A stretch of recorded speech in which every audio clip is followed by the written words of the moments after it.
Hello, do you have a fear of driving at speed? Well, in this video, I'm going to explain where that comes from. My name's Paul, and I work online with people all over the world to help them overcome their fear of driving. And many people I work with say to me, I was driving one day, and I've been driving for years and years and years, and I've never had a problem.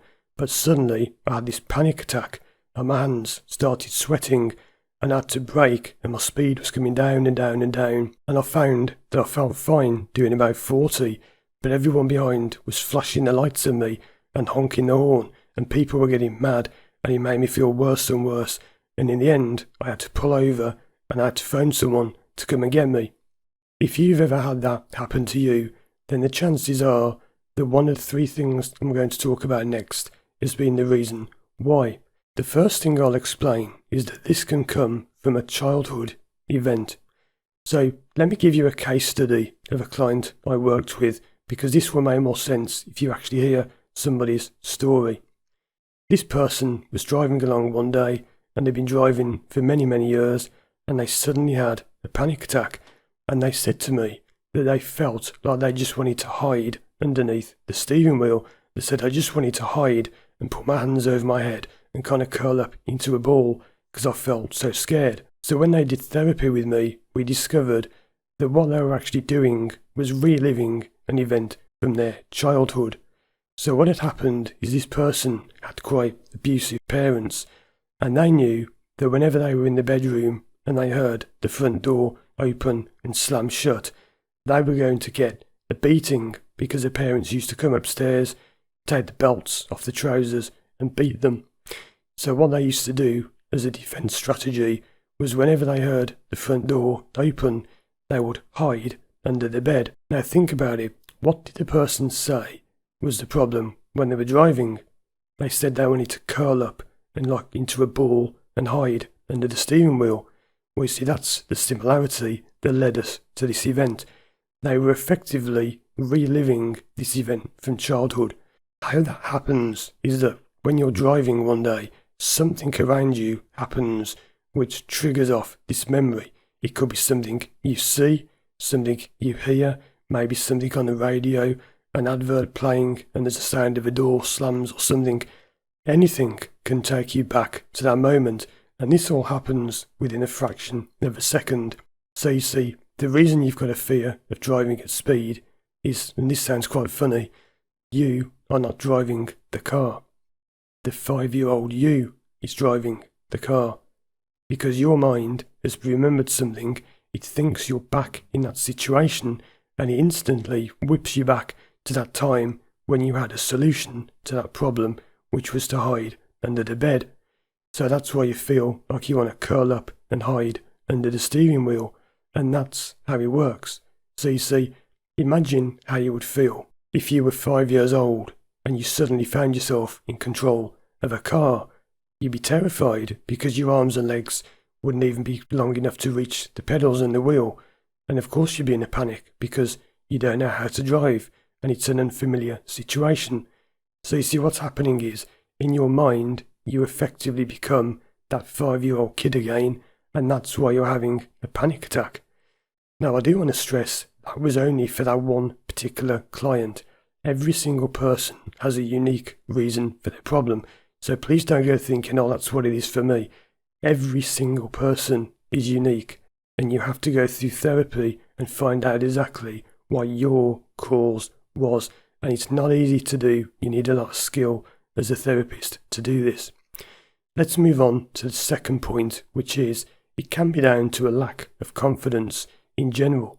So sometimes what happens is, when you drive at speed, you are in a life-threatening situation, because driving a car at speed is dangerous, and you have to accept this. Some people say, oh, it's nothing, I do it all the time. That's because you're used to it, and you've been doing it for years and years, and you've kind of forgotten how dangerous it is. But if you think about it, driving a car at speed is quite dangerous, potentially.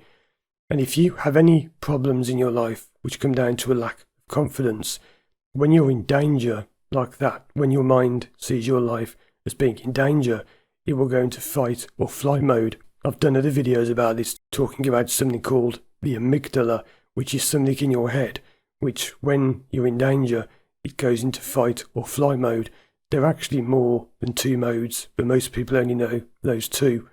So you see, if you feel threatened and your life is in danger, even if it's not actually, but your mind perceives that it is, it will come up with a defense mechanism, which is he wants to stop you from driving. And as I always say, driving anxiety has nothing to do with driving. So it's nothing to do with driving at all. That's just when the problem is coming out. It's something else entirely. It's a completely different issue in your life, and it just comes out when you drive. So as I always say, if you work on the driving directly, you'll get nowhere, because the driving isn't the problem.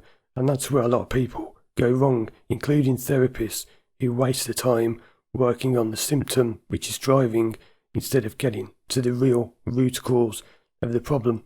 The next thing that can cause it is learned behaviour from parents.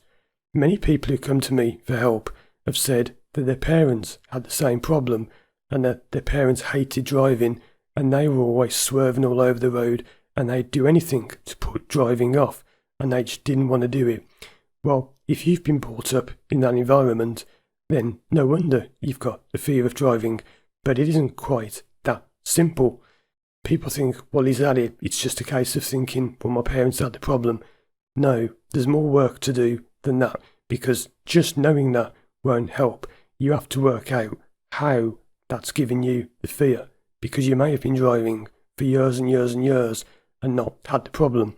But similar to the first one, because the childhood event is by far the most common reason for this, something's happened which has taken you back to childhood, and you're kind of reliving driving as your parents. One way this can work is by something known as identification, or identifying. It's got different names. It's when, let's say you looked up to your parents and you really admired them and you respected them and you wanted to be like them. Well, sometimes your mind actually takes it too far, and you want to be like them so much, subconsciously, because all this stuff happens without you being aware of it, you actually copy your parents in many things that they do. And that includes, yes, copying their driving anxiety. This can also happen with celebrities or friends or anyone you look up to. If they have driving anxiety, you can subconsciously copy what they're doing because you want to be like them. It isn't the most common reason, it's actually quite rare that happens, but I have known it happen. Watch these other videos on the screen to understand more about your fear of driving, and if you'd like to work with me one-to-one online from anywhere in the world, contact me through my website firstdrive.com. Thanks for watching, and as always, I'll see you again soon for more videos.